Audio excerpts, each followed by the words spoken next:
Good morning once again mga kababayan. This is Coach Ernie, your founder of the Lions Group International. In this episode mga kababayan, okay, maganda na naman ang pag-uusapan natin sa negosyo ng networking mga kababayan.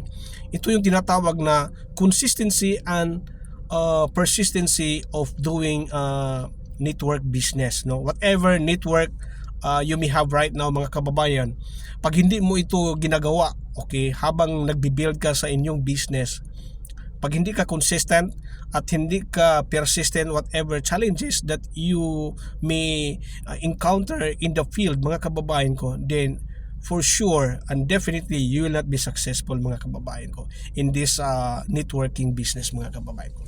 So very very important sa lahat ng mga kababayan natin, no, from Luzon, Visayas at Mindanao, no, at saka sa mga kababayan natin sa mga na nasa labas ngayon ng bansa, no, mga OFW.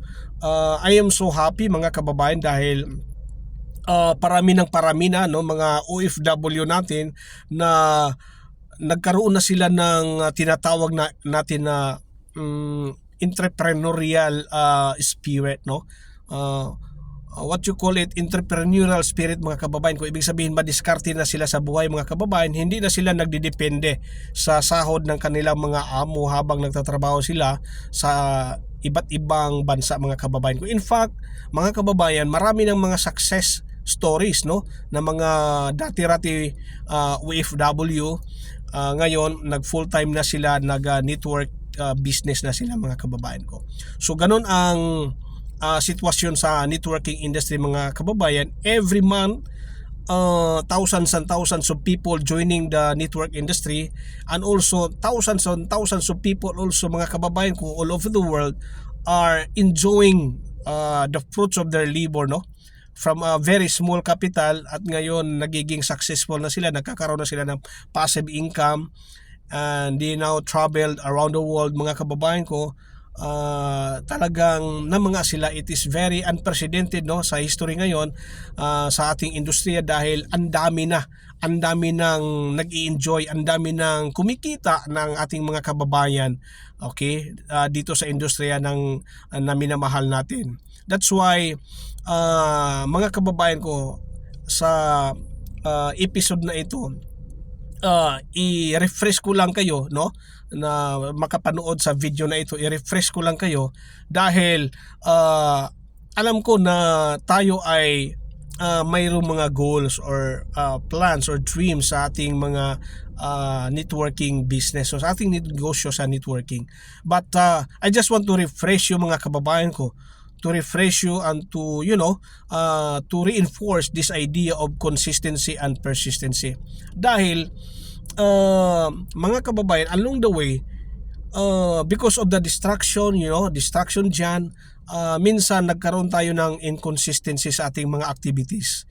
So pag pumasok ka dito mga kababayan ko sa negosyo ng networking, very very important magkaroon tayo ng consistency in our activities mga kababayan ko.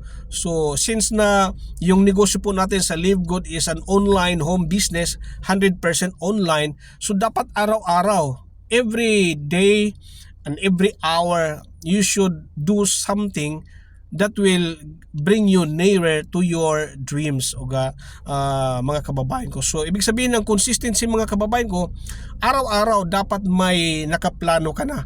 Magpo-post ka ba sa Facebook about the opportunity of Live Good? Magsisend ka ngayon sa inyong mga messengers friends about the opportunity, flyers, brochures, products of Live Good and opportunities ng Live Good, you know.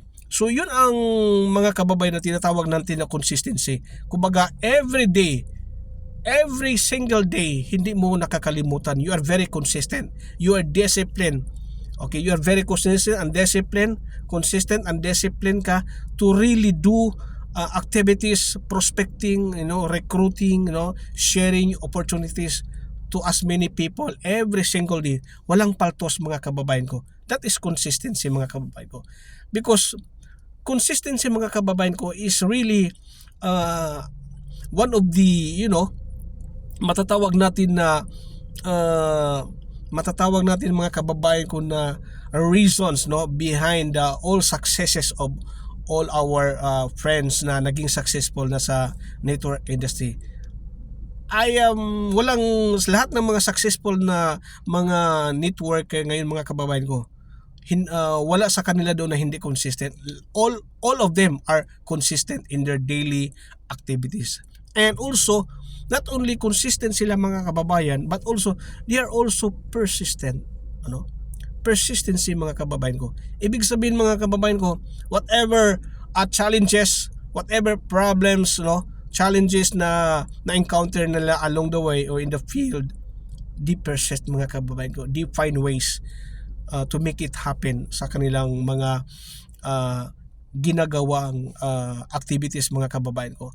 May bagyo man yan, okay? So, kahit may bagyo man yan, kung ikaw ay persistent mga kababayan, you will find ways to really look for that or meet that person of yours na nakasit na schedule mo. Example lang yan mga kababayan ko. Kung mayroon kang na iset na schedule despite of what happened, because you are persistent of doing live good business mga kababayan ko. So you will need to do something. You'll find way just to be persistent, just to get rid of those challenges mga kababayan ko, para at least somehow mga kababayan ko, you were able to really kumbaga matawag natin mga kababayan ko na you were able to conquer the challenges because you are just being persistent, you're just being consistent mga kababayan ko. So that's all for today mga kababayan ko. Sa lahat ng mga makapanood ngayon na hindi pa naka-subscribe sa ating Facebook pages sa Networking at Gobyerno, at saka sa Imo Sales Group, at saka sa Lions Group International, we are inviting you mga kababayan ko, at saka sa hindi pa naka-follow sa ating YouTube channel. Ang ating YouTube channel mga kababayan ko is Coach Ernie Vlog. So wherein you will see videos there, mini videos there mga kababayan ko about the opportunities of Live Good. At iniinyahan din namin kayo mga kababayan ko na hindi pa naka-join sa aming company, sa Live Good company. So it's an online home business mga kababayan ko, bagong-bago pa lang, less than 2 years pa lang. So we are still on the pioneering stage mga kababayan ko. So, saan man kayo ngayon sa Pilipinas, sa Luzon o Visayas o Mindanao, or kung ikaw nasa Cebu lang, Visayas, I am based naman dito sa Cebu, so you can message me directly, and when you decide I can be of help, I will make it sure na sama-sama tayo dito at makinabang in after 3 to 5 years from now mga kababayan ko. So that's all for today mga kababayan ko. Bye for now and see you at the top mga kababayan.